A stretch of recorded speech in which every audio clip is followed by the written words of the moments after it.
বেহালার প্রত্যেকটা পার্টস সম্পর্কে আপনাদের একটু জানাতে। যেমন এই যে পোর্শনটা আপনারা দেখছেন, এই যে ব্যাক পোর্শনটা, এই যে এই সাইডটা, এই যে ওভাল হয়ে যে জায়গাটা গেছে, এই পোর্শনটা, এটাকে বলে বেলি। এটা একটা খুব ফ্লেক্সিবল একটা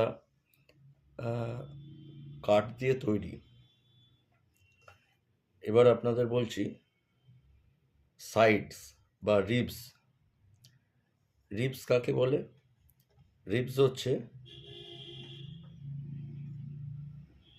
স্ট্রিপস অফ উড, মানে হচ্ছে এই যে সাইডটা দেখতে পাচ্ছেন, এটাকে সাইডসও বলে। এই যে সাইডস, এই পোর্শনটা যেটা গেছে, এই পোর্শনটাকে বলে সাইডস। আর এবার আপনাদের বলি এফ হোল। এফ হোল মানে হচ্ছে এই যে এই পোর্শনটা দেখতে পাচ্ছেন, এই এফ এর মতো দেখতে, এটাকে বলে এফ হোল। এটিকে অনেকে আপনাকে সাউন্ড হোলও বলে।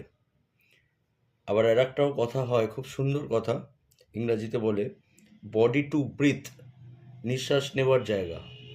ভালো, বেশ সুন্দর একটা ভাষায়। এবার আপনাদের বলি ওয়েস্ট, মানে সি বোটস। এই যে এই পোর্শনটা দেখছেন, একটা সি এর মতো বেঁকা পোর্শন, এটাকে বলে সি বোটস বা ওয়েস্ট। মাঝখানে একটা কার্ভের মতো থাকে সেটা। আচ্ছা, এর ভেতরে আপনারা দেখতে পাবেন ঠিক ব্রিজের নিচে একটা সাউন্ড পোস্ট থাকে। একটা এইটুকুনি একটা, এই পোর্শনটার মধ্যে, এইটুকুনির মধ্যে ঠিক এর নিচে দুটো কাঠ এই যে বেলিটাকে আটকে সাউন্ডটাকে ভাইব্রেট করে বাড়ায়, ওটাকে বলে সাউন্ড পোস্ট। আচ্ছা, এবার আপনাদের বলি এই যে পোর্শনটা,